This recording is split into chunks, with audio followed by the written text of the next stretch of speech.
I was told I was nothing more than an old woman clinging to a uniform that no longer fit. They laughed at the tremor in my hands, the scars that carved across my skin, the way I looked like I belonged in a hospital rather than on a base. But the night my shirt was torn and the ink on my back was revealed, the room went silent. The phoenix in shadows burned across my skin, and suddenly the laughter died. In that moment, they understood I was not just a broken survivor. I was the last ghost of Shadow 9, a unit that never appeared on any roster yet once carried the fate of millions on its shoulders. Before we dive into the story, take a moment to like the video and subscribe, but only if stories of courage and resilience speak to you. And share in the comments where you are listening from and what hour it is in your corner of the world. It is always moving to see how far these stories travel and whose hearts they reach. There are things the government will never put in print, truths buried under redacted lines and sealed files, but I lived them. I was there when 9 of us walked into the dark knowing we would not all return. We were shadows, faceless and nameless, moving against time to stop a weapon that could have ended entire cities. And while the world slept in the comfort of not knowing, we stood on the line, making sure dawn would come. This is not a tale of medals or glory. This is a confession, whispered from one who survived when she was not supposed to.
After that moment of silence, the air inside Fort Ironwood never felt the same.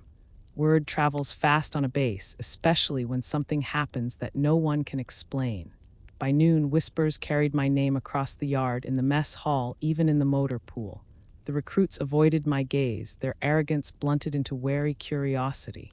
They had come here believing they were the future of the military, invincible in their youth and strength, and now in their eyes, I was a ghost from a chapter no one dared to put in print. I sat alone under the shade of a cracked wooden awning, sipping lukewarm coffee from a dented steel mug that had been with me since Kandahar. The tremor in my hand rattled the rim against my teeth, but I forced the liquid down anyway. Painkillers helped little these days, and the stiffness in my bones never left. Some part of me hoped that if I stayed quiet enough, the stares would fade, the whispers would die out, and I could slip away unnoticed. But the universe has a cruel way of reminding you that secrets never rest long in the dark. The lieutenant from earlier found me there. He carried none of the swagger from the morning, his posture bent under the weight of humility. His voice was softer now, though still uncertain. "I am sorry, ma'am, I didn't know." I watched him fidget with the strap of his rifle, the way a boy fidgets when he realizes the monster in his closet is real. I wanted to tell him his apology meant nothing, that words were too thin to carry the weight of ignorance. But I saw in his eyes something that reminded me of my own son at 16, the year before he shipped off to boot camp. A mixture of pride and fear, a desperation to prove himself, tangled in the need to be seen as more than a child. I let the silence stretch before I spoke. "None of you were supposed to know. Shadow 9 was erased so the rest of you could live without its shadow." He swallowed hard, his Adam's apple bobbing like a buoy in a storm. "Is it true then? Did they really send you in there?" I could have lied. It would have been easier to dismiss him, to push the past back into the grave where it belonged. But the truth has a way of clawing at your ribs until you let it breathe. I looked him in the eye and gave him the only answer I had. We went where no one else would. And only one of us walked out. He didn't ask more. He simply nodded, as if some part of him had long suspected there were stories buried beneath the desert sands, stories that could never be spoken aloud in the light of day. He left me then, but the question lingered in the heat. Why was I here now after all this time? By evening, Colonel Hughes summoned me to his office. The colonel was a man carved from granite, his face lined by years of command, his hands folded neatly on the desk as if even his fingers obeyed protocol. He studied me for a long moment, the way a man studies a piece of history he never thought he would see alive.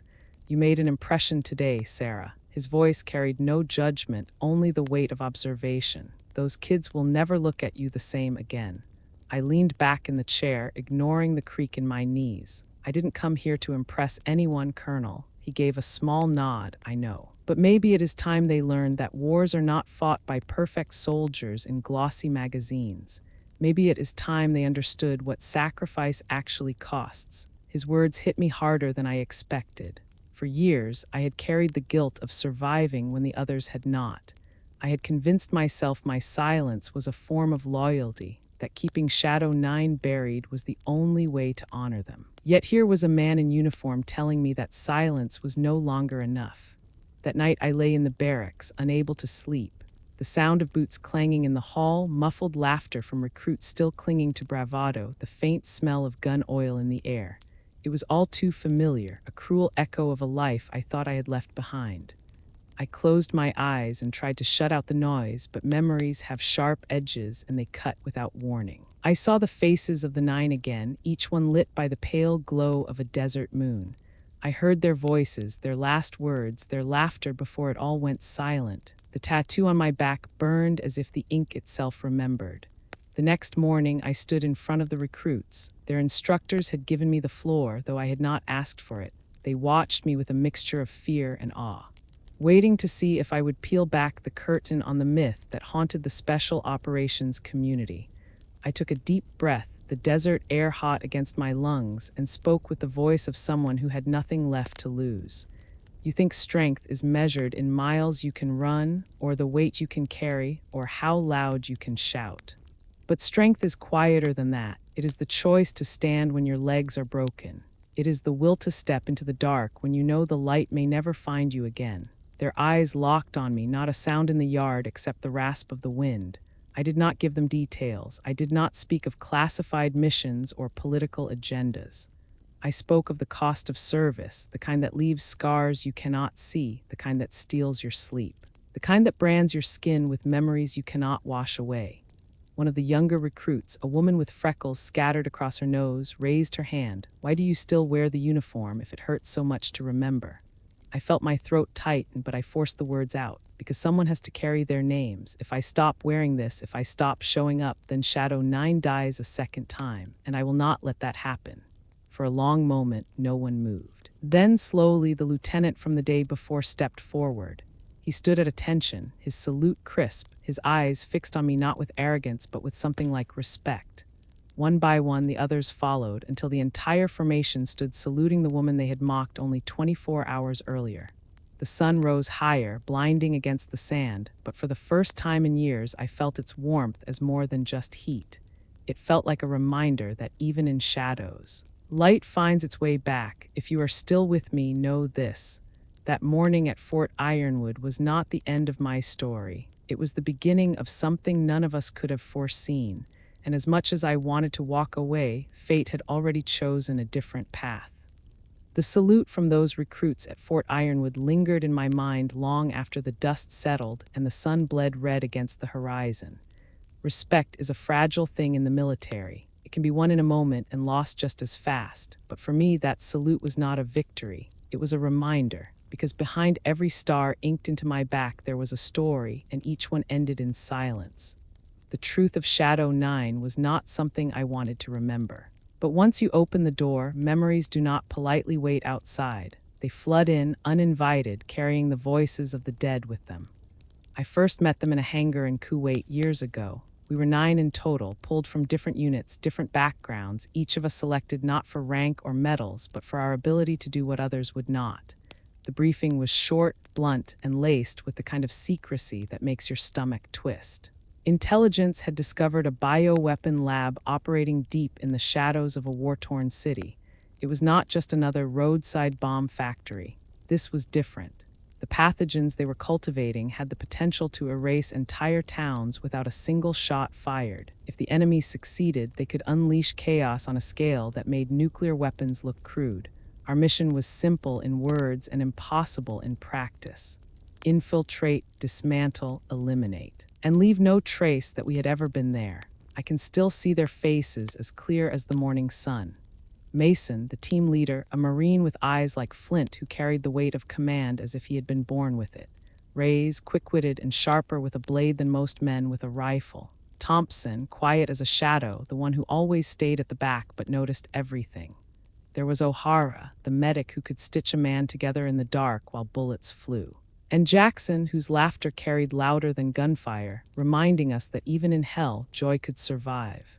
The others too, each one etched into my memory like scars I never asked for. And then there was me, the lone woman, handpicked not because I was the best, but because I carried a certain calm when chaos erupted. They needed someone who would not break when the lights went out. I tried not to see it as a burden, though in time it would feel like one. We moved at night. Under a sky so thick with stars, it felt like the heavens themselves were watching. Our insertion was clean, silent, the kind of operation that barely left a footprint in the sand. But as we neared the city, the stench hit us first. Burning trash, sewage, the unmistakable rot of bodies left too long in the heat. War has a smell you cannot wash off, no matter how many showers you take years later. It clings to you, to your hair, to the inside of your nose, to the deepest parts of your mind. The lab was buried beneath the ruins of an abandoned hospital. Children had once been born in those rooms. Now men in masks bent over steel tables, breeding death in Petri dishes. We could hear the hum of generators, the hiss of ventilation, the low murmur of voices speaking in a language thick with anger.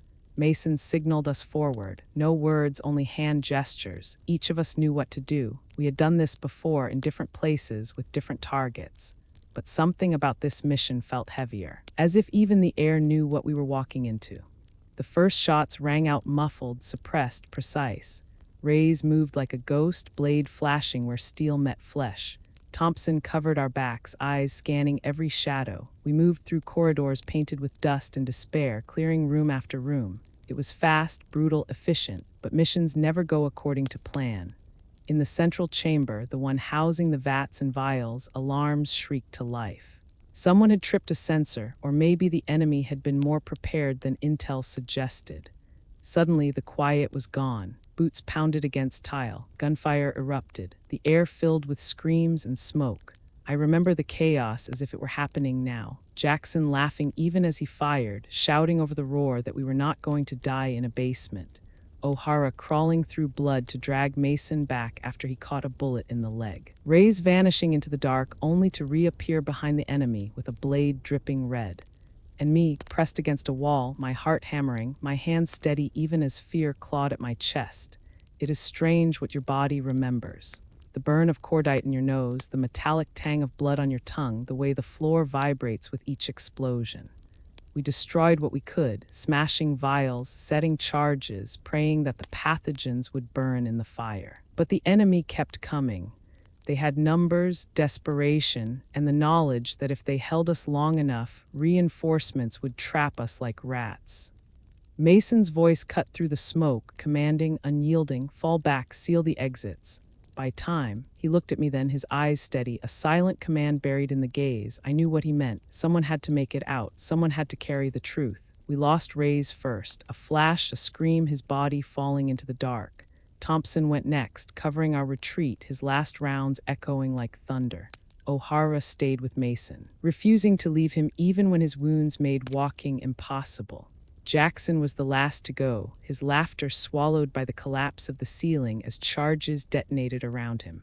One by one, the stars on my back were inked in blood and memory, and somehow, against all odds, I crawled out alive. My hands torn, my body broken, lungs burning with smoke and grief. I stumbled into the desert alone, leaving behind the ruins of a mission that had cost 8 lives for the sake of millions.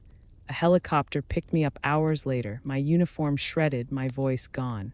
I tried to tell them what had happened, but the words stuck in my throat. All I could do was show them the burns, the scars, the blood that was not mine.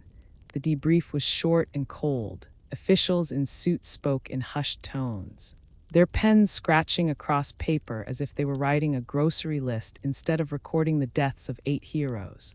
They thanked me and then they buried it. Shadow 9 had never existed. The mission was classified, sealed, erased. Families were told their loved ones died in training accidents or routine deployments. Medals were never awarded. Names were never etched into walls of honor. And me, I was given a medical discharge and told to heal. As if healing were something a body or a soul could do after carrying that kind of weight. For years, I lived in silence. I worked odd jobs, hid in small towns, tried to forget. But forgetting is a luxury the living never truly have.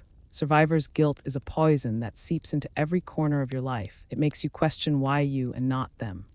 It makes you replay every decision, every second, wondering if you could have turned left instead of right, shouted one word sooner, fired one shot faster. The nights were the worst, dreams of fire and screaming, waking to find my hands clenched so tight they bled. People called me strong. They saw the scars and assumed I was unbreakable. But strength is not the absence of pain. Strength is dragging that pain with you every day and refusing to let it swallow you whole. I carried them with me. Mason, Rays, Thompson, O'Hara, Jackson, and the others. They walked beside me in every shadow, whispered in every quiet room. They were gone, but never gone enough. And when the recruits at Fort Ironwood laughed at me, when they mocked the tremor in my hands, I felt the ghosts stir. I felt them demand to be remembered. If you are listening now, understand this. Heroes do not always wear medals. Sometimes they wear silence. Sometimes they are erased from history so the rest of us can sleep at night. But the dead do not forget, and neither do the ones who carry their names carved into their skin. The years after the mission bled together like ink spilled across a map. Days blurred into nights, and nights stretched into endless watches where sleep never came. I tried to build a life out of the pieces left, but grief is not something you bury once. It is something that grows roots in your chest, wrapping itself around every breath. I lived in small towns, in rented rooms where no one knew my name. I worked shifts that kept me on my feet until exhaustion replaced memory. I avoided mirrors because the woman staring back carried too many ghosts in her eyes. People liked to tell me I was lucky, lucky to be alive, lucky to have escaped, lucky to walk when so many others did not. I wanted to scream that luck had nothing to do with it, that survival is not a blessing when it comes at the cost of everyone you love. It is a sentence. You serve it every day, waking with the weight of 8 names pressing against your spine. Mason, Reyes, Thompson, O'Hara, Jackson, and the others whose families never got the truth. I recited them like prayer beads, each syllable heavy with guilt. The government never called me again, not once. There were no medals, no commendations, no folded flags presented with trembling hands. The families were given scripted condolences, lies dressed as kindness. Their sons and daughters had died in accidents or routine missions. Words designed to close doors, not open them. I wanted to shout the truth, to rip the veil from their eyes, to tell them their children had been heroes who saved millions from a silent death. But my oath held me in chains. I had signed papers, sworn to secrecy, promised that I would carry their stories only in silence. And so I did. Year after year, silence became my prison. There were nights when I sat alone with a bottle, tracing the tattoo on my back with shaking fingers. The phoenix in shadows, the 9 stars etched for each of them. It was my only memorial. My body became the grave they were denied. Some nights I begged them for forgiveness, whispering apologies into empty rooms. Other nights I cursed them for leaving me behind, for making me the one who had to carry the weight. Survivor's guilt is not rational. It is messy, cruel, and endless. I tried love. I tried to let someone in. A man who worked construction, steady and kind, with hands that could have built me a new world if I had let him. But I could not. Every time he touched me, I felt the scars, not his warmth. Every time he spoke of the future, I heard the voices of the dead. He left eventually, not in anger, but in sorrow, saying I lived with shadows he could never fight. He was right. How do you love someone who belongs more to the past than the present? There were moments when the world intruded. News reports of chemical attacks overseas, whispers of weapons that mirrored the ones we had destroyed. I would sit on the edge of my bed, heart pounding, wondering if our mission had truly ended the threat or merely delayed it. I wondered if Mason's sacrifice, Reyes' blade, Jackson's laughter had been enough. Doubt gnawed at me, relentless and sharp, and with it came the nightmares, always the same. Smoke filling my lungs, flames licking the walls, the sound of one last laugh cut short by silence. I woke gasping, sheets tangled around me like restraints. Sleep became an enemy I could not defeat. The VA doctors offered pills. They called it PTSD, depression, anxiety. Labels that felt too neat for something so jagged. I took the medication when I had to, but it dulled more than the pain.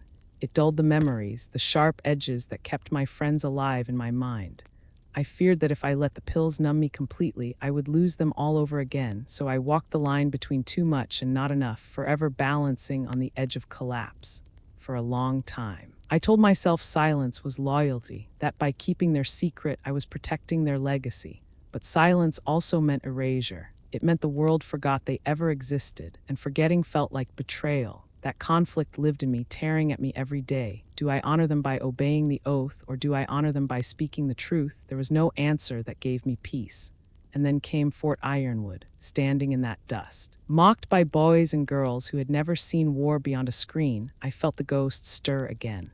When the phoenix on my back was revealed, when silence fell heavy across the yard, I realized something I had not admitted even to myself. The dead did not want silence. They wanted to be remembered. They wanted their story carried, even if the government refused, and I was the only one left to carry it. That night, after the recruits had saluted, I sat alone with the desert stretching endless before me.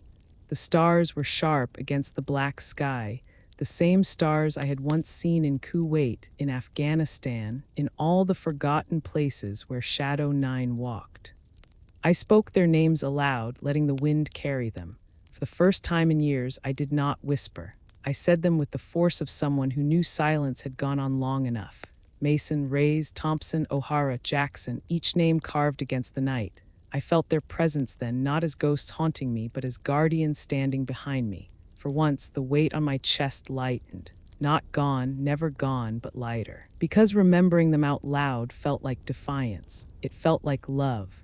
And so when Colonel Hughes asked me to share pieces of my past with the recruits, I agreed. Not the classified details, not the names of operations or the coordinates of targets. but the truth that mattered, that heroes sometimes live in silence, that sacrifice is not always recognized, that courage is often quiet and unseen. It was not about medals or recognition. It was about carrying the legacy of 8 souls who had given everything so that millions could wake up to another sunrise. I told the recruits enough for them to understand, not the whole truth, but enough. I saw the shift in their eyes, the way arrogance melted into humility. They no longer saw me as an old woman past her prime. They saw me as a bridge between the world they wanted to enter and the cost they did not yet understand. And in their silence, in their respect, I felt a flicker of something I had not felt in years: purpose. If you are hearing this now, let it be clear. Shadow 9 existed. They lived, they fought, they died. The government may have erased them from the books, but they are carved into me, into my skin, into my memory, into my very breath. And as long as I speak, they will not be forgotten. That is the vow I carry. That is the burden and the gift of survival. I know some of you listening may feel the same weight. Maybe you lost someone, maybe you survived when others did not. Maybe you carry names you never speak aloud. Let this story be a reminder that silence is not the only way to honor them. Memory is, love is, speaking their names into the night so the world cannot forget is. The world may never know Shadow 9, but you do now, and that means their story is no longer buried in darkness. It lives, carried by every ear that hears it, every heart that feels it. That is enough. Maybe not for the medals or the history books, but for the truth. And sometimes the truth is the only monument that matters. The morning after I spoke the names of Shadow 9 into the desert sky, the base felt different. Not lighter, not easier, but charged in a way I could not ignore. Whispers carried farther, glances lingered longer, and everywhere I walked I felt the weight of eyes on me. Respect is a strange currency. It can lift you or crush you, and sometimes it does both at once. For me, it came with responsibility I had not asked for. The colonel knew it too. That was why, by dawn, he handed me a list of 9 names. 9 recruits, 9 candidates chosen for program he would not fully describe, only hint at with words like specialized, experimental, classified. I knew enough to read between the lines. These were not ordinary soldiers. They were the ones earmarked for the kind of missions no one admitted existed, the kind of missions Shadow 9 had once taken. My stomach clenched when I realized the number 9. I wanted to tear the paper in half, to tell him I would not walk that road again. But instead, I folded the list into my pocket and carried it with me, because sometimes the past does not give you choices. That afternoon, I met them in the yard. They stood in 2 neat lines, their boots shining, their eyes sharp, their confidence radiating like heat waves off the asphalt. They were young, every one of them, faces still touched by the softness of lives not yet tested by true loss. And at the center of them all stood Ethan Cole. He was taller than most, his shoulders squared with the kind of posture that came from years of being told he was destined for greatness. His jaw was sharp, his smile quick, his eyes a mix of charm and arrogance. I had seen men like him before. They were the ones who rushed into fights certain they could not be beaten, who believed pain was temporary and death was something that happened to other people. In war, that kind of confidence can inspire. It can also kill. Cole smirked as I approached, his gaze flicking to the tremor in my hand, then back to my eyes with a glint of amusement. So this is the legend they brought in. His voice carried just enough to reach the others, the words wrapped in honey but dripping with challenge. I nodded once, choosing not to rise to the bait. Legends are for the dead. I am still standing. The recruits shifted uneasily, caught between their admiration for his bravado and the caution my presence stirred in them. I studied each face, memorizing them the way I had once memorized the men and women of Shadow 9, not because I wanted to, but because I knew what memory costs when it becomes the only thing left.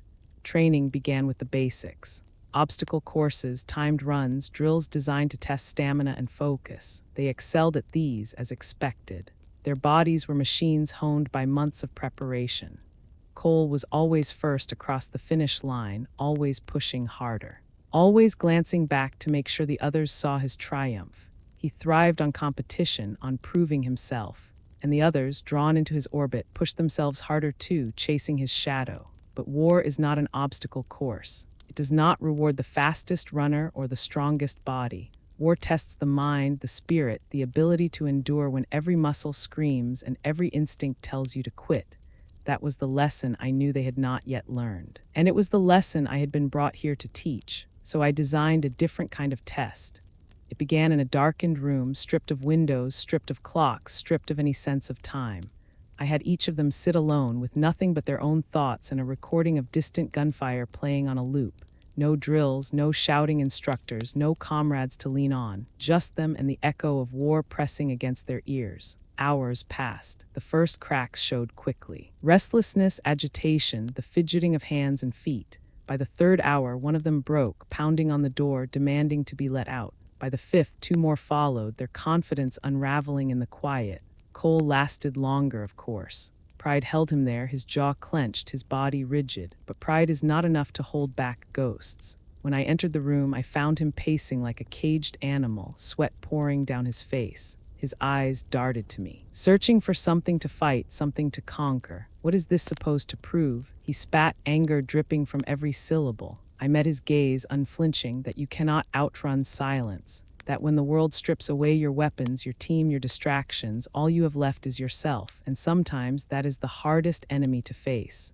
His lips parted, ready to argue, but the words faltered. In that moment I saw it, the flicker of doubt, the crack in his armor. He had never been forced to sit with fear without an outlet.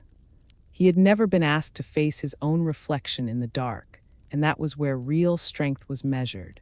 The other recruits began to whisper about me after that, not in mockery, not in arrogance, but in caution. They realized I was not there to drill their bodies. I was there to test their souls. Some of them resented it, some of them feared it, but a few understood, and those were the ones I kept my eye on. Because in the end, survival does not belong to the strongest. It belongs to the ones who understand that fear is not weakness. It is a compass. Cole did not forgive me for breaking him that day. I saw it in the way he avoided my eyes, in the way his charm turned sharper, more brittle. But beneath the anger, I saw something else. Respect, though he would never admit it, because in that room, stripped bare, he had learned a truth no obstacle course could teach him. And that truth would follow him long after the bruises healed. If you are still listening, lean closer, because what happened with Ethan Cole was only the beginning. His arrogance was not gone, his challenges were not finished. And the path he and I were about to walk together would change both of us in ways neither could have imagined. In the days that followed, the recruits threw themselves into the training with even more intensity. I could feel the edge in their movements, the way each of them carried the unspoken question, what will she put us through next? They did not know it, but every drill, every scenario I designed had one purpose: to strip away the illusions of strength they carried like armor. To show them that war is not about muscles or speed. It is about what remains when both are gone. Ethan Cole remained at the center of the group, his confidence still intact though frayed around the edges. He worked harder than anyone, as if sheer determination could erase the memory of the darkened room. I watched him drive himself past exhaustion, jaw clenched, eyes hard. The others admired him still, but I noticed the small shifts. The ones who had once followed his lead now hesitated. They had seen him shaken. They had seen the cracks. And in a world where perception is everything, even a crack can feel like a canyon. I designed the next test with him in mind. A scenario meant not for his body, but for his judgment. We set it up in an abandoned warehouse on the far side of the base. The recruits were told they had 30 minutes to extract a hostage from hostile territory. What they did not know was that every variable was designed to test their decisions, not their speed. Lights flickered overhead. The air reeked of dust and mildew. In one corner, a speaker played the faint sound of a baby crying. In another, a recording of gunfire echoed intermittently. And at the center, a mannequin bound to a chair, its face hidden by a hood. The rules were simple: get the hostage out alive. Cole took command immediately. He barked orders, assigned positions, moved with the confidence of a man who believed leadership was his birthright. The others fell into step, grateful for direction. But confidence is not clarity. Within minutes, his decisions led them into a maze of distractions. Half the team followed the sound of the crying baby, only to find an empty speaker. The rest covered a corner that had been deliberately staged with weapons they were forbidden to touch. By the time they reached the mannequin, time was nearly gone. In his haste, Cole pulled the hood off and triggered the hidden alarm. The exercise ended in failure. The recruits stood in the dim light, their faces flushed with sweat and shame. Cole's jaw worked furiously, his pride straining against the weight of defeat. He turned to me, his voice tight with frustration. The scenario was rigged. No one could have succeeded. I stepped forward, my voice calm but firm. You failed not because the scenario was impossible. You failed because you rushed. You failed because you believed the world would bend to your speed and your will. But the battlefield does not care about your confidence. It demands patience. It demands that you see beyond what is loudest and look for what is real. He looked at me with fury in his eyes, but beneath it I saw something else. The sting of recognition. He knew I was right. He knew his arrogance had blinded him, and for someone like Ethan Cole, that realization was a wound deeper than any physical cut. The others glanced at him, their faith shaken, their admiration faltering. I could see the shift in their posture, the way they looked to me now with questions they once directed at him. I had not set out to undermine him. But leadership is not inherited. It is earned in the moments when everything collapses, when choices carry weight heavier than pride. That night, Cole came to find me. I was sitting on the steps of the barracks, nursing a cup of coffee gone cold, watching the desert stretch endless under the stars. He stood over me for a long moment, his shadow cutting across the dust. Finally, he spoke, his voice quieter than I had ever heard it. How did you do it? How did you carry it when everything went wrong? I looked up at him, the young man who believed he was invincible, now finally asking the question that mattered. I took a long breath before answering. You do not carry it, not alone. You learn to share the weight with the ones beside you. And when they are gone, you carry their memory, not their failure. That is the only way forward. He sank onto the step beside me, his bravado stripped away. For the first time. He looked less like a soldier and more like a boy. I remembered my son then, the way he had looked at me the day he left for training. Full of pride, full of dreams, unaware of how quickly both could shatter. Cole shook his head. I thought strength meant never breaking. I let the silence stretch before I answered. Strength is breaking and choosing to stand anyway. Strength is admitting fear and still moving forward. You want to be a leader, then stop pretending you are unbreakable. Show them how to stand when you are broken. That is what they will follow. He did not reply, but I saw it in his eyes, the shift. The lesson had landed, even if pride kept him silent. The next week, I gave them a new test, not physical, not tactical, but psychological. Each recruit was brought into a room alone and asked to confront a scenario drawn from their own fears. The details remained classified, but what mattered was not the setup. It was their reaction. Most faltered, some broke, but a few endured. When it was Cole's turn, he walked in with his shoulders squared, confident he could conquer whatever I placed in front of him.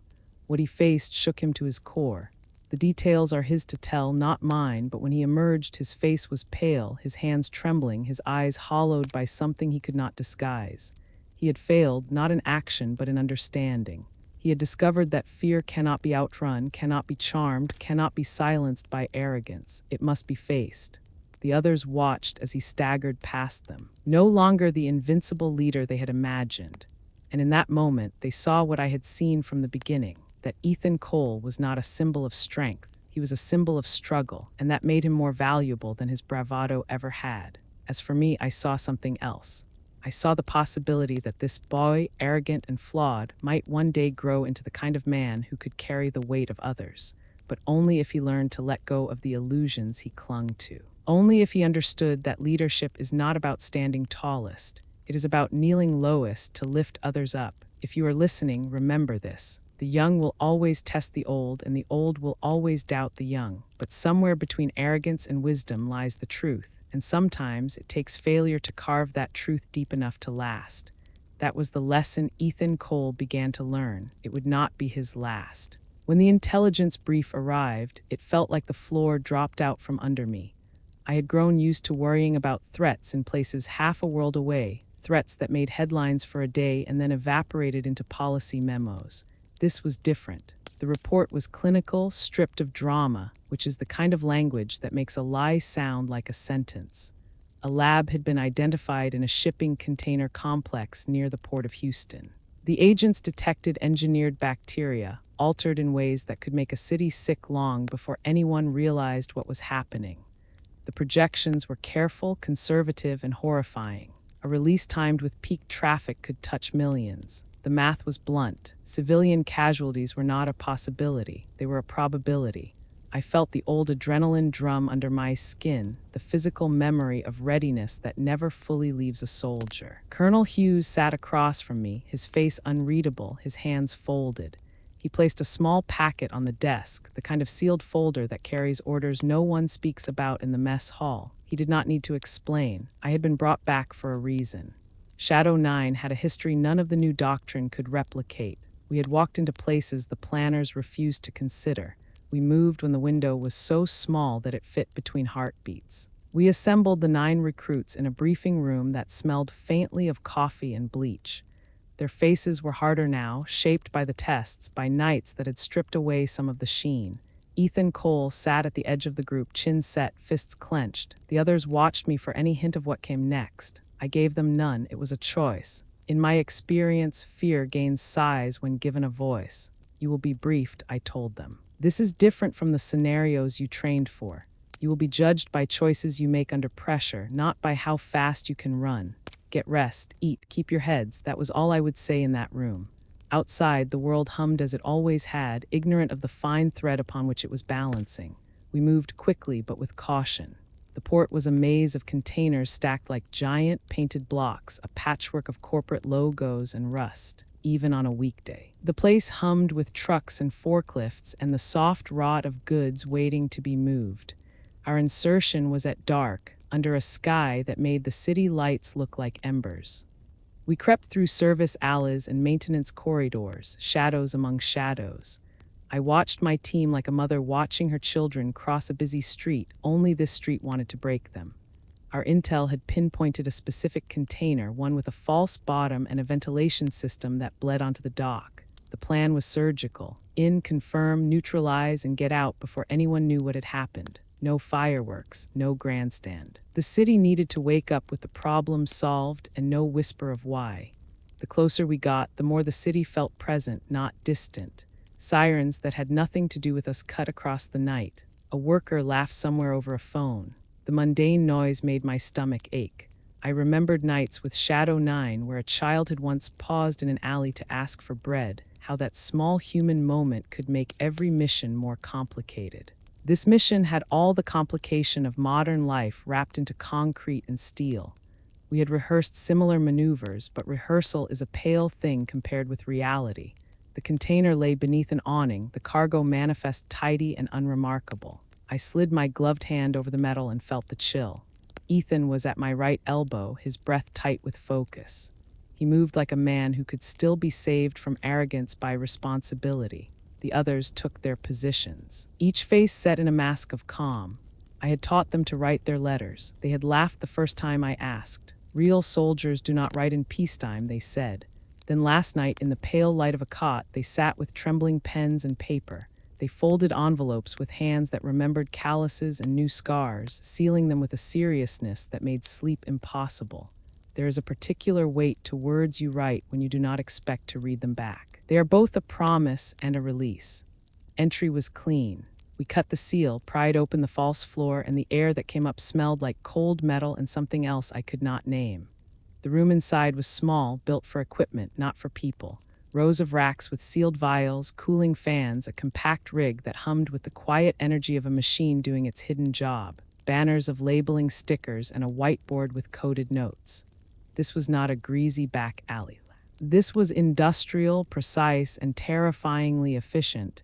We executed our checklist: confirm presence, collect samples, disable equipment. The team moved with a careful choreography that came from training, that line between muscle memory and fear. It felt like a living thing. Then, as Connor, our tech, reached to seal the samples for extraction, a faint noise clicked beneath the hum, an almost inaudible shift. It was the sound of a mechanism setting off a delay, a safety trigger for the container that would activate a dispersal if tampered with incorrectly. Time reeled. My stomach clenched. I have seen that small click in other places. It is the sound that shows you someone wants you to fail if you are not precise. I signal halted, whispered the words, freeze. Everyone's eyes met mine, their faces lit by the glow of monitors and the sweep of their flashlights. I could see the clock of decisions spinning. Connor looked up at me with a look that sought assurance. His hand hovered over the sample. He could not know the exact make of the mechanism. No one could. Not without the proper schematics. The safe course would be to withdraw, to call in specialists, to evacuate the area and let bureaucracy move at its glacier pace while the city slept or woke depending on that choice. but the clock on that glacier often means lives lost. We had one chance to neutralize what was there without letting the dispersal begin. I had been chosen because someone thought I could make that call. It is a terrible thing to be trusted for a decision that shortens the time between life and death. I thought of Mason and of the others. I thought of the nights when decisions fell into my hands and the echo never left. My voice was steady. Connor, keep your hand on the container. Ethan, take point on the vent. Raise, check the wiring. Move like you are the measure between dawn and ruin. We worked with the careful violence of people who know a second chance is not promised. Ethan did not falter. He slid into position, fingers nimble, doing what I had taught him in theory and in the night rooms of practice. The mechanism required a sequence, 3 tiny turns at exact intervals. It felt like disarming a clock. We held our breath. The third turn clicked, the fans slowed, the rig sighed as if letting go of a grim intention. It was over in a series of small noises. No cinematic explosion, no last-minute heroics. The threat receded like a tide. The city above breathed on, unaware. Relief was a wet, sharp thing that tasted like salt. We extracted the samples, sealed the container, and left it appearing as it had when we found it, an anonymous block in a sea of anonymous blocks. We walked out the way we had come, shadows among shadows, carrying in our hands materials that would be analyzed and secured by people who would not know our faces. On the way back to base, the team was quieter than I had ever heard them. Relief hung like a new, uncomfortable garment. Ethan kept his jaw set, his eyes on the road. He had done well, but I knew his victory was complicated. He had been brave. He had also almost let speed and bravado cost us everything in the earlier tests. This night had taught him how to steer those elements into something useful. I sat in the back of the truck, looking at the letter in my pocket, feeling the weight of their folded words. We had all made a promise to whoever waited for us at home. We had also made a promise to one another. We were not out of danger. Neutralizing the lab was one thing, preventing a copycat attack was another. There would be analysis, evidence sealed for courts, and a wave of politics that could scuttle the truth into convenient compartments. Yet for the first time in years, I felt something like gratitude, not for medals or recognition, but for the living, breathing thing of a team that had not yet learned to be soldiers of anonymous sacrifice. If you are listening now, consider this. Sometimes the biggest victories in war are the quiet ones carried home in boxes with samples and chain of custody paperwork. They rarely make good headlines. They will not be on bumper stickers, but they matter just the same. The ride back from the port was quiet. No banter, no swagger, not even nervous laughter. Just the hum of the truck and the steady breathing of 9 people who had looked straight at the thin line between disaster and survival. They had passed the test, though most of them did not see it that way. They had wanted victory to feel like triumph. Instead, it felt like exhaustion and the sour taste of fear swallowed back too quickly. When we reached the base, Hughes was waiting. He stood on the tarmac with his hands behind his back, expression unreadable. His voice was measured, but his eyes betrayed the relief he would never say out loud. Good work. The city will never know how close it came. Then he dismissed us as if we had simply completed another drill. That is the cruelty of this life. The greatest victories are often wrapped in silence, hidden in after-action reports no one outside the chain of command will ever read. But something had shifted. Within hours, the whispers began, not rumors this time. Orders. Calls came from higher than Hughes, higher than anything in the room we occupied. The brass had made a decision, and it was one I had dreaded. Shadow 9 was to be reformed, not by name, of course. That name was scrubbed, buried under decades of denial, but in function, in purpose, in expectation, we were standing at the beginning of a resurrection. I felt the chill in my bones. I had buried that unit once, carved their stars into my skin, and vowed no one would bear that name again. Yet here we were, 9 young soldiers looking to me for direction, and a government willing to use ghosts as weapons once more. I wanted to argue, to refuse, to walk away, but I knew the truth. If I did not lead them, someone else would, and that someone might not know the cost. That night, I called the team together. We gathered in the dim light of the rec hall, the air thick with the smell of sweat and dust. I looked at each of them one by one, and I told them the truth. This is not another exercise. This is not a drill. From this moment on, you are walking a path you may not return from. What happened in Houston was only the beginning. The threat is real, it is growing, and you are the line that stands in its way. They sat in silence, their faces pale, their eyes wide. Some nodded, some swallowed hard, some stared at the floor. And then I gave them the order that every real soldier dreads. Write your letters, tonight, write to the ones who matter most. Tell them what you need to tell them, because tomorrow is never promised. The room shifted. Some of them stiffened, some blinked back tears they did not want me to see, but they obeyed. They found pens and paper or borrowed laptops or sat hunched over in corners with nothing but their thoughts and the weight of mortality pressing against their ribs. I did not watch them write. That is a private battle, but I felt the air change, heavy with words that would never be spoken aloud. Ethan sat at the far end, his head bent low, the pen trembling in his hand. I saw the struggle etched across his face. Pride has no place in a letter like that. It strips you bare. You cannot hide behind rank or reputation. You write as a son, as a brother, as a human being who knows the dawn might come without you. Later, when the hall had quieted and the letters were folded into envelopes or sealed on screens, Ethan approached me. He held his letter tight. As if afraid it would vanish, he did not offer it to me. He simply asked, "What did you write in yours?" I looked at him, at the boy who had once thought himself unbreakable, now finally grasping the fragility of it all. I told him the truth. I wrote to my son. I told him that if he ever wondered who I was, he should not believe the silence or the lies. I told him to find the names of the 8, because they would tell him more about me than any medal or report ever could. He nodded, his jaw working, his eyes shining in the dim light. He did not speak again, but I saw something shift in him. He was beginning to understand, not just the cost of this life, but the honor buried within it. One by one, the others placed their letters in the lockbox I had set on the table. It was an old ritual, one that dates back long before me, long before any of us. Letters to be sent if we did not return. Promises sealed in envelopes, confessions written in ink, apologies folded into neat lines. The box was heavy by the time they were done, heavier than any weapon I had ever carried. I closed it, locked it, and placed the key in my pocket. The sound of the lock clicking echoed through the hall, final and sharp. It was the sound of acceptance. They all knew what it meant, so did I. When the room emptied, I sat alone for a while, staring at the box. I remembered the letters from Shadow 9, the ones that never reached their destinations because the truth had been buried. I wondered if these letters would share the same fate, hidden in some archive, never read by the ones who needed them most. The thought made my chest ache, but there was something different now. These recruits were not the same as we had been. They had been tested in ways that stripped them bare before the battlefield did. They had been forced to face fear in silence, arrogance in failure, and mortality in ink. They were still green, still young, but they were no longer blind.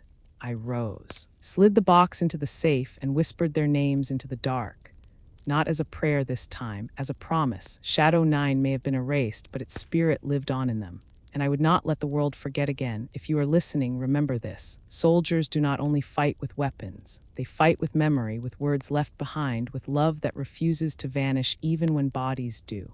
Those letters in the box were not just farewells. They were proof that we lived, that we cared, that we carried something worth dying for. Tomorrow, the world would ask more of us. Tomorrow, we would step again into the shadows. And tomorrow, some of us might not return. But tonight, with ink and paper and silence heavy as stone, we gave ourselves to something larger than fear. We became what the world needed, even if it would never admit it. The order came down without ceremony. No flags, no speeches, no explanations. Just coordinates, time windows, and a single line of instruction. Neutralize the facility before distribution begins. We knew what it meant. Intelligence had traced the Houston lab back to something larger, something hidden deep beneath an abandoned industrial park outside the city. The containers we had found were only the tip of a darker plan. Inside that complex pulsed the heart of a bioweapon meant to cripple the country from within. We prepared in silence. By now, the team understood. No one asked if this was the kind of mission we would return from. They had written their letters. They had stared mortality in the face and pressed ink to paper anyway. There was no bravado left, only a quiet resolve. I moved among them, checking weapons, adjusting straps, meeting their eyes one by one. They looked at me differently now. Not as an old soldier past her prime, not even as their instructor. They saw me as one of them, and in truth, I was. We moved under cover of night, a small convoy swallowed by the emptiness of the desert roads. The facility rose before us like a scar, concrete walls stained by years of neglect, windows dark, the fences crowned with rusted wire. From the outside, it looked like any forgotten warehouse left to rot in the sun. But we knew better. Beneath the concrete lay a maze of chambers humming with machines, storing something no human hands should ever have created. Insertion was clean. We cut the fence, slipped inside, our movements swift and practiced. The air smelled of dust and oil, the silence broken only by the distant hum of generators. We swept the upper levels quickly. Empty offices, abandoned desks, paper still scattered from years before. It felt like stepping into the remains of a ghost town. But ghosts cannot kill a city. What waited below could. The elevator shaft was dead, power rerouted somewhere deep inside. We rappelled down one by one, boots hitting the floor of the sublevel with muffled thuds. Down there the air was different, thicker. The walls gleamed faintly with condensation, the hum louder now, like the beating of a monstrous heart. Connor checked his tablet, tracing the signal from the sensors. South wing, 200 meters, that is where the chamber was. We advanced in formation, weapons up, breath steady. Every sound was magnified in that tunnel, the drip of water, the scrape of boots, the sharp inhale when nerves betrayed someone for a second. I kept my voice low, guiding them, reminding them to breathe, to move as one. But inside, I felt the old dread coil tight. This was what had killed Shadow 9 the first time. This was what had left me standing alone. Halfway down the corridor, the ambush came. Shadows broke from the alcoves, men in black with rifles raised. The fight erupted like thunder. Bullets sparked against steel, shouts cut the air, the metallic stench of blood and cordite filled the corridor. We moved as we had trained, bodies hitting the ground, returning fire, shifting positions. The recruits were no longer recruits. They were soldiers now, forged in the fire of survival. But fire takes its price. Mitchell went down first, a round catching him in the chest. He gasped once, eyes wide, then collapsed without a sound. Rays dragged him back, but I knew before I saw the wound that he was gone. There was no time to grieve. We pushed forward, clearing the hall, the last of the ambushers crumpling under our fire. Silence returned, heavy and final. We regrouped in the corridor, breaths ragged, blood pooling at our feet. I looked at their faces, young and pale in the dim light, and I saw the truth in their eyes. They knew what I knew. This was not a mission of survival. This was a mission of sacrifice. And the only question was how many of us the dawn would claim. We pressed on, each step heavier than the last. At the next junction, explosives were wired to the ceiling, a crude trap designed to collapse the tunnel. Connor spotted it first, hands trembling as he disarmed it. He cut 2 wires cleanly, but the third sparked, a red light flickering to life. He shouted for us to move, shoving us down the side corridor. The blast swallowed his voice. The ceiling crashing down where he had stood. When the dust cleared, there was no sign of him, only rubble, only silence. We did not speak his name then, we could not afford to, but each of us carried it, burned into our chests as we pushed deeper. The chamber lay ahead, behind a reinforced door sealed with biometric locks. It took everything we had to breach it, explosives, brute force, and sheer desperation. When the door gave way, we were hit by a rush of air colder than ice. Inside, the chamber glowed with sterile light, rows of tanks filled with liquid, each one holding vials suspended like venom waiting to be drawn. Machines clicked and hummed, the air alive with menace. At the far end, a digital timer counted down, 45 minutes. That was all the time we had before automatic dispersal began. I barked orders, my voice steady though my heart hammered in my chest. Thompson and Reyes took the left flank. O'Hara and Miller moved to secure the perimeter. Ethan stayed with me, eyes locked on the timer. The others fell into place, each movement purposeful, each one aware of the truth. This was where they would make their stand. The battle that followed was chaos. More guards poured in, drawn by the breach. Gunfire echoed, shouts filled the chamber, bodies slammed against steel.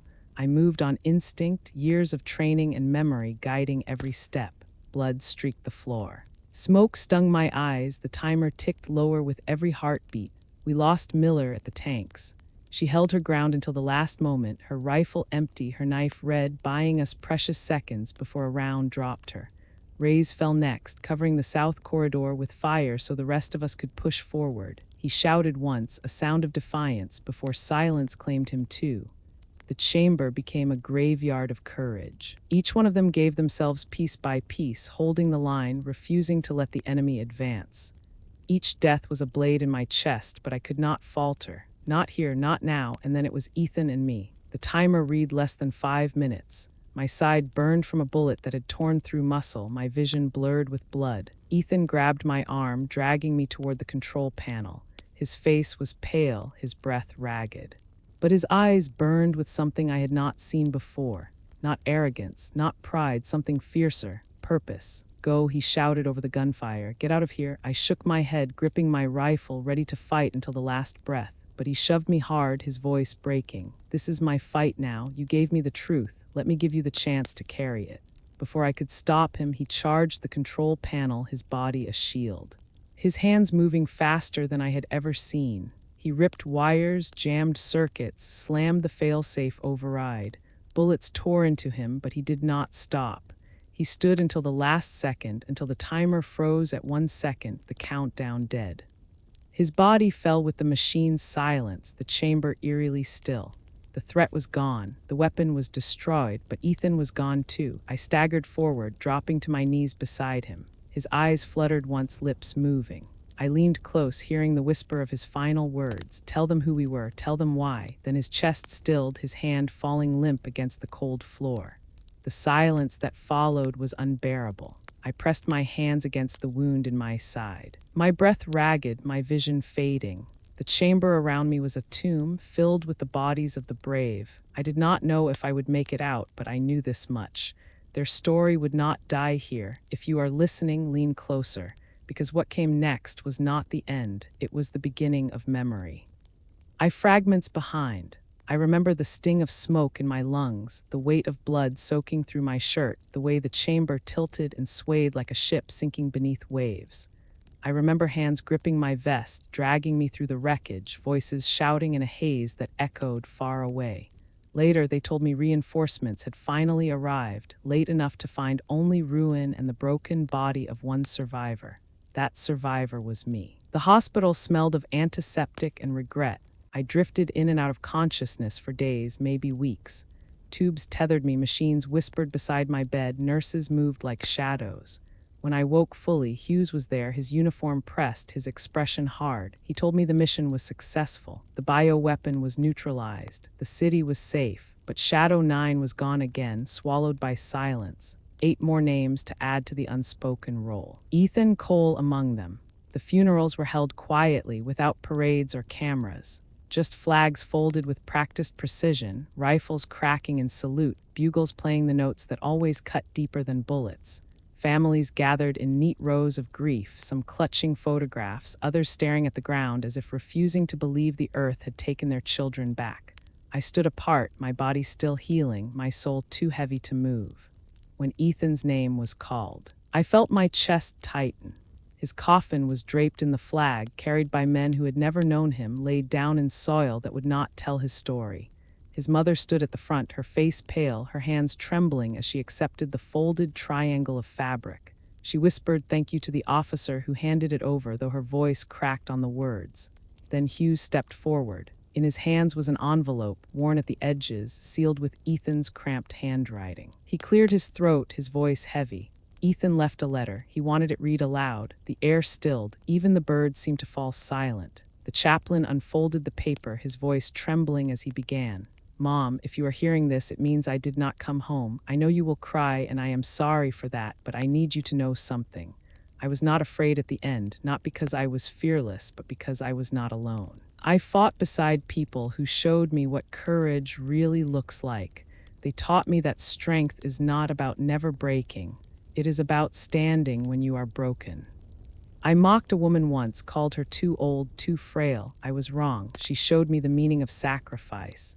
She gave me the chance to be the man I always pretended to be. Tell my sister I love her. Tell my father I finally understand what honor means. And when you think of me, do not think of the boy who left home. Think of the man who stood in the shadows so others could live in the light." The words cracked the air open. I felt tears burn hot down my face. Not for myself, but for the truth of them. Around me, others wept openly, shoulders shaking, hands pressed to mouths. His mother clutched the letter to her chest as though it were a lifeline. I wanted to leave then, to disappear into silence as I always had, but his words would not let me. He had given me a charge, spoken with his final breath. Tell them who we were. Tell them why. That command was heavier than any rifle, more binding than any order. It was a promise I could not break. After the funerals, I returned to the wall. It was not an official memorial, not recognized by the government. Just a slab of stone in a forgotten corner of the base, a place where I had carved the stars for the first 8. I ran my fingers over them, feeling the grooves, the worn edges, the memories etched into stone. Now there were 8 more. I took the chisel in my hand, my body still weak, my side aching with every breath. The metal bit into stone, each strike echoing in the quiet night.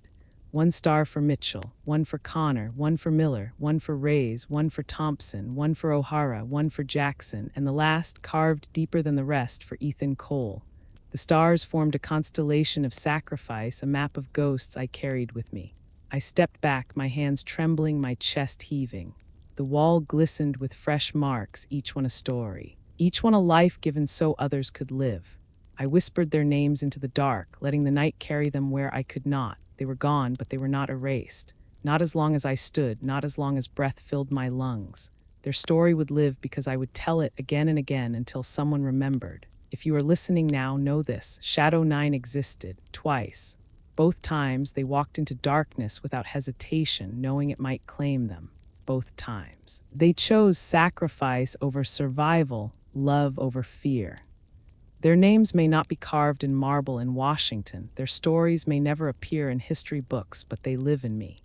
And now they live in you. Ethan asked me to tell you why. The why is simple, because some lives are worth more than our own, because the world needs people willing to stand when standing costs everything, because freedom, safety, peace, they are not free. They are paid for in blood and silence and letters written in the dead of night.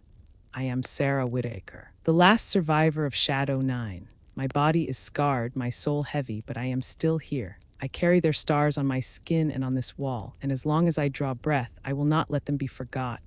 So when you go home tonight, hold your loved ones close. When you wake tomorrow, take a moment to feel the ordinary miracle of safety, and remember there were 9 who stood in shadows so you could live in the light. They will not have their names etched in history books. There will be no monuments standing tall in their honor, no parades marching down Main Street to remember what they gave. But because of them, millions of people in Houston woke up safe the next morning. Children went to school, shopkeepers unlocked their doors, families sat down for breakfast, never knowing how close the world had come to ending in silence. That is the truest kind of legacy, the quiet kind, the one that breathes in every ordinary moment we take for granted. I have learned that real strength has little to do with muscles or medals. It is not in steady hands or in the arrogance of youth. Real strength is in the heart that accepts sacrifice even when no one is watching. It is in the courage to stand when fear is screaming louder than hope. And most of all, it is in the willingness to give everything without expecting the world to ever know your name. When I look back now, I do not see myself as the lone survivor. I see 9 faces in the shadows, each of them carrying their piece of the burden, each of them teaching me again and again what it means to love something more than yourself. They were my family, not by blood, but by choice, by the bond of standing shoulder to shoulder in the dark. So if you carry scars, if you have been told you are not enough, or if you feel like your fight has been forgotten, remember this. The measure of a life is not in applause or recognition. It is in the quiet dawns you protect, in the people who breathe easier because you stood your ground. Their story is not mine to keep. It belongs to anyone who has ever stood in silence, anyone who has ever sacrificed without witness. I promised Ethan I would tell you why, and now I have. If this story touched you, please like, subscribe, and share it, not for me. But so the voices of those who gave everything in silence are never forgotten. And tell me in the comments who is the unsung hero in your life, because sometimes the bravest stories are the ones whispered, carried not on banners, but in the beating of a heart that refuses to let memory die.